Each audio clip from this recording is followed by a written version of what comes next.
What if the house you inherited wasn't just a home, but a prison? Sarah thought she was moving back in, but she unknowingly triggered a curse tied to her family for generations. A terrifying force is watching her every move, and now, escaping may not be an option. Will Sarah uncover the truth before it's too late? It was a chilly evening when Sarah and her family arrived at the old, isolated house on the outskirts of town. The house, with its ancient stone walls and overgrown ivy, stood as a silent witness to years of neglect. Sarah's father, Mr. Ahmad, had recently inherited the property from a distant relative, someone Sarah had never met. They had lived in the city for years, but the thought of starting fresh in the countryside seemed appealing. Mr. Ahmad, eager to leave behind the noise and pollution of the city, was excited about the prospect of a quiet life in this seemingly picturesque house. Little did they know that the house held secrets far darker than they could ever imagine. Sarah, the youngest member of the family, was both intrigued and nervous as she stepped into the house for the first time. The wooden floorboards creaked under her feet, and the smell of dust and old wood filled her senses. The rooms were spacious, with high ceilings and windows that let in streams of pale light. Yet, despite the house's beauty, something about it made her feel uneasy. Her older brother, Bilal, joked as he stepped inside, "I bet this place is haunted. Look at all these cobwebs. It's like a scene from a horror movie." Sarah left nervously, brushing the hair out of her face as she looked around. But she couldn't shake the feeling that they weren't alone in the house. There was something about the air, it felt heavy, as though it was thick with stories of the past, secrets waiting to be uncovered. As days passed, the family slowly adjusted to their new life. Sarah spent her time exploring the West property while her parents dealt with settling into their new routines. Yet, despite the calm surroundings, Sarah's unease continued to grow. She would often wake up in the middle of the night, her eyes wide open, staring into the darkness. The house, though large, was eerily quiet, with only the distant rustling of the trees outside breaking the silence. There were no birds, no animals, the area seemed devoid of life, as if the land itself was barren and forsaken. One evening, as Sarah was sitting in the living room, reading a book by the flickering light of a single lamp, she heard footsteps above her. They were slow and deliberate, echoing through the empty house. Her heart raced, and she quickly called for Bilal. "Bilal? Did you hear that?" she asked, her voice trembling. Bilal, who had been in the kitchen, walked into the living room with a smile on his face. "Sarah, it's probably just the house settling. It's old, you know. Houses like these can make all sorts of noises." But Sarah couldn't shake the feeling. The footsteps were too distinct, too deliberate to be the house settling. And they seemed to come from the upper floor, the room right above where she was sitting. Bilal shrugged, trying to calm her down. "Maybe it's just the wind or something. Don't worry about it." Yet, as Sarah lay in bed that night, the footsteps returned, louder this time, followed by a soft creaking sound.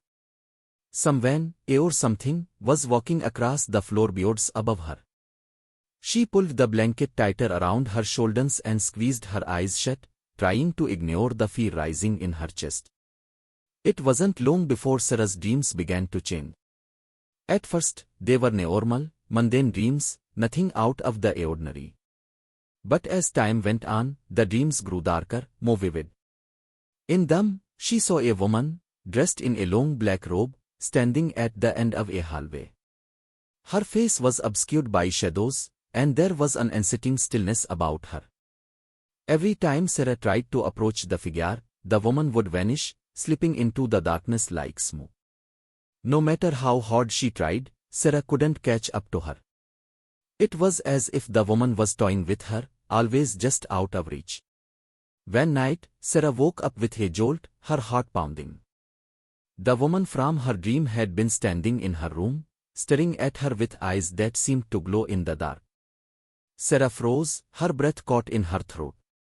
But when she looked again, the woman was gone. The next morning, Sarah told her parents about the strange dreams. Her mother Ahmad brushed it off. It's probably just the stress of moving. You're adjusting to a new place, and sometimes that can affect your sleep. But Sarah wasn't convinced.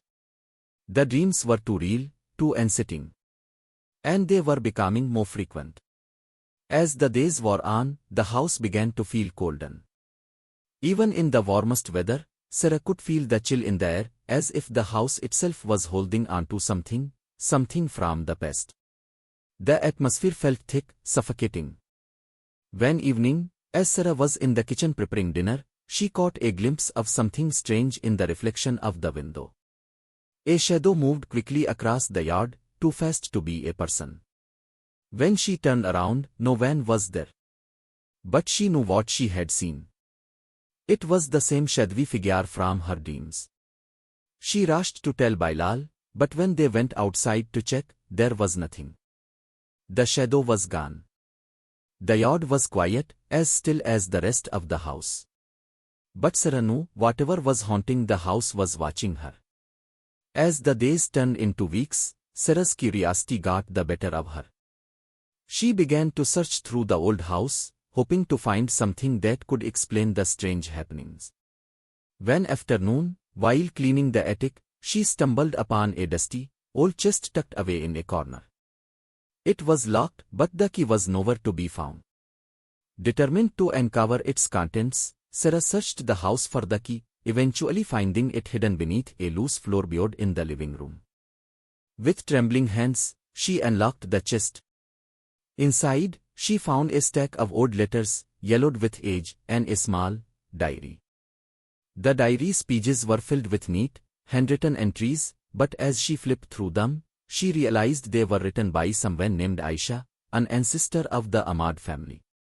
The entries spoke of love, loss, and fear, until the final pages, which were filled with frantic scribbles and cryptic messages. The last entry read, "They are watching me. They won't let me go. The house is cursed. The woman in the shadows is real. She wants my soul. Please, someone, find a way to break the curse." Sarah's breath caught in her throat as she read the words. This was no ordinary house. The woman in her dreams, the shadows, everything was connected to Aisha and the house's tragic past. The more Sarah read, the more she realized that the house had a dark history, one that had been buried for generations. Art though, the unraveling secrets. Sarah's growing fear. Something strange was happening in the house, and Sarah's heart was growing heavier with fear. As night fell, it became harder for her to feel safe, as if something was always lurking in the shadows, watching her. The eerie sounds and terrifying visions kept haunting her every night. The more she tried to escape the fear, the more it gripped her. It felt as though the darkness around her was alive, breathing, and waiting for her to slip up. At times, she would hear faint whispers in the silence of the night, like distant voices calling her name. When she'd rush to check, there would be nothing but the empty, still house staring back at her. But the feeling remained, something was here. Something dark. Her heart raced every time the wind howled, and she couldn't help but wonder if she was losing her mind. Was it just her imagination, or was there truly something else in the house?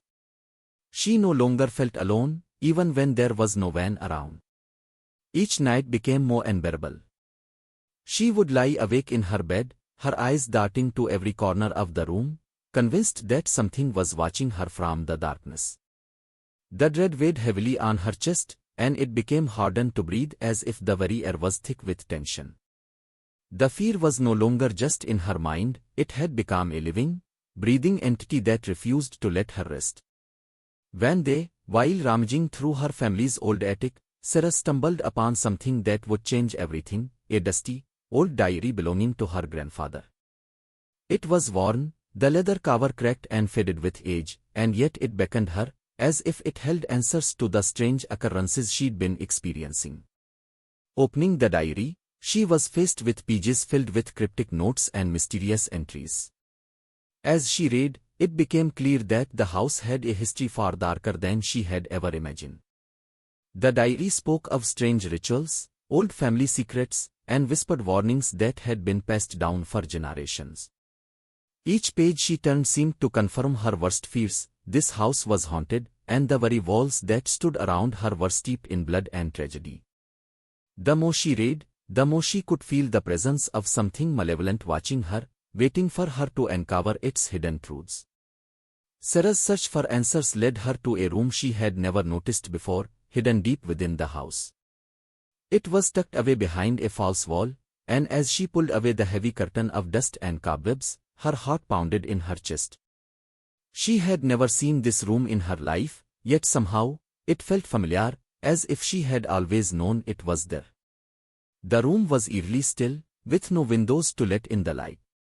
But in the center of the room, an old painting caught her attention, a portrait of a man whose eyes seemed to follow her every movement. As she gazed at the painting, a chill ran down her spine. The man in the painting looked disturbingly like someone from her family, but it was impossible. This was a picture from a time long before she was born. She couldn't explain it, but she knew something terrible had happened in that room. The feeling of being watched intensified, and she quickly left, but the image of the portrait stayed burned in her mind.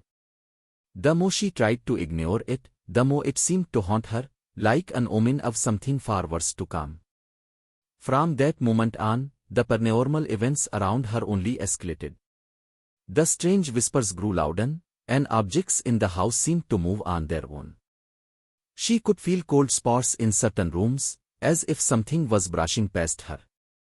In the dead of night, she would wake to the sensation of someone standing just beside her bed, breathing heavily in the darkness. It was clear that whatever was haunting the house was not just a figment of her imagination.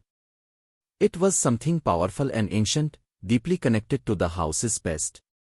The more Sarah tried to confront it, the more she realized that she was only scratching the surface of something far darker than she could ever have imagined. As the days passed, Sarah grew desperate for answers. She began digging into the history of her family and the house. She talked to the few remaining relatives who had lived in the house before her.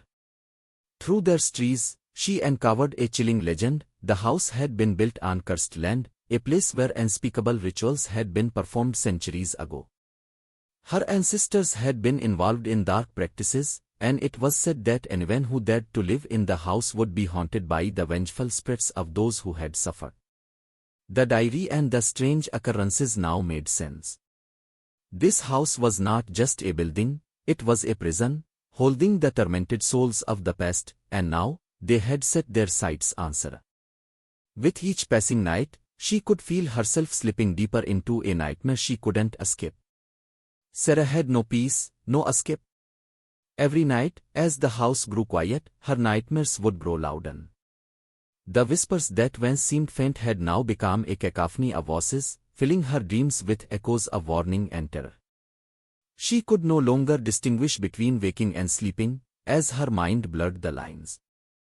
Shadows lurked in every corner, faces without bodies staring back at her from the walls. Every time she tried to close her eyes, the darkness would invade her thought. The house, once a place of solace, had become a nightmare in its own right. The walls seemed to be closing in, suffocating her.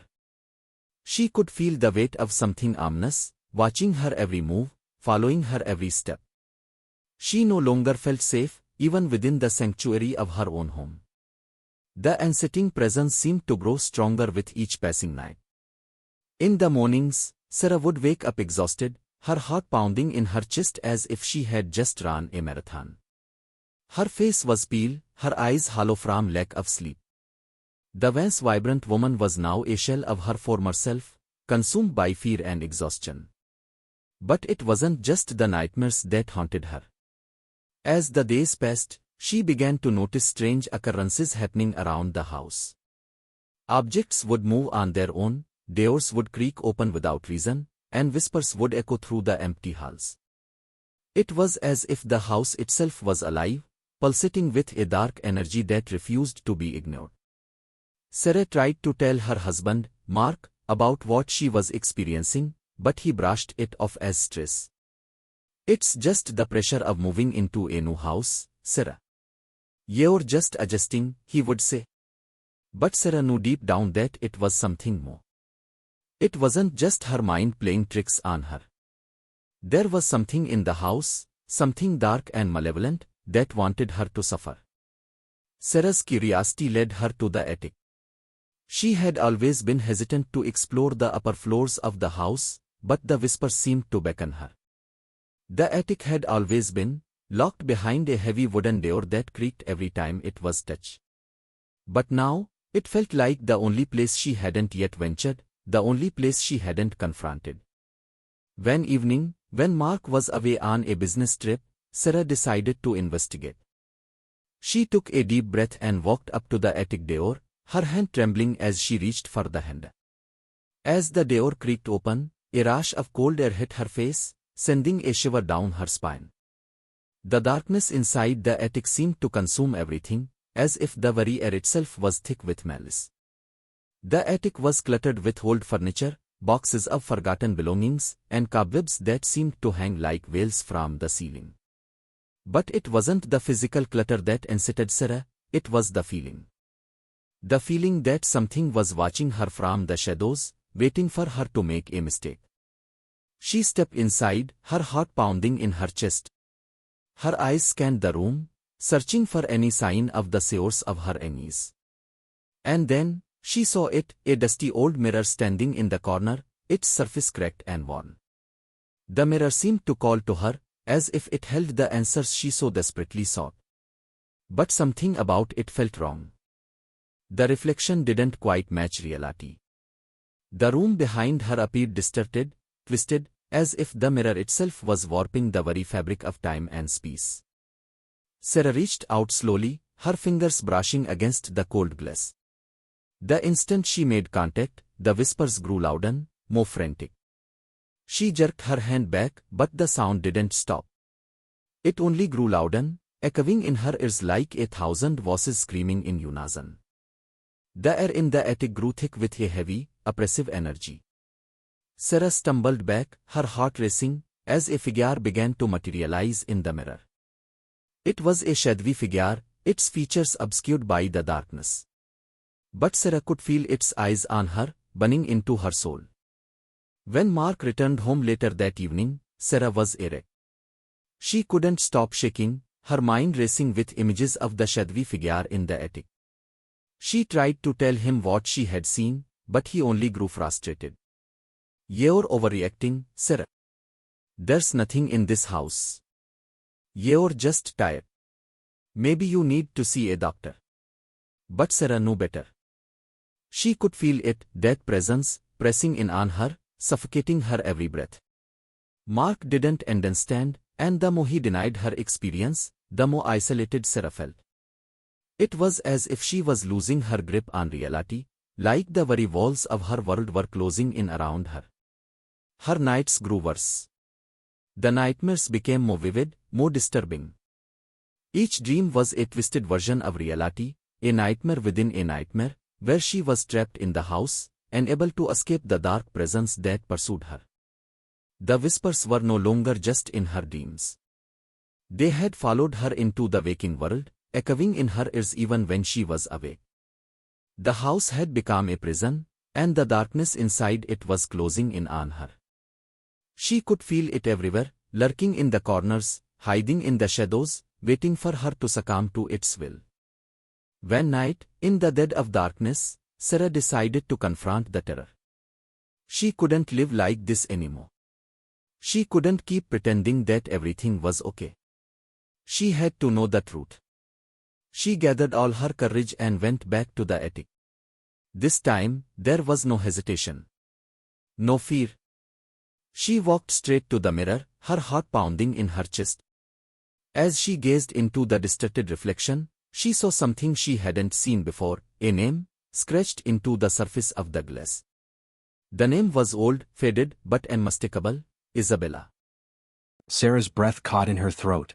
She didn't know who Isabella was, but the name felt familiar, as if it had been haunting her for years. She knew she had to find out more. In this part of the story, Sarah has become obsessed with the strange occurrences in the house. She feels that the name Isabella she found in the attic mirror holds the key to the house's dark past. She believes that understanding Isabella's connection to the house might explain the terrifying experiences she's been having. The house, once a place of comfort, has now become a source of dread. As Sarah digs deeper into the history, she feels the house pushing back, almost as though it's alive and trying to prevent her from uncovering the truth. Rooms change or seem unrecognizable, and the atmosphere grows increasingly oppressive. This symbolizes the escalating supernatural forces at play. Mark, Sarah's partner, begins to notice how much the house is affecting her.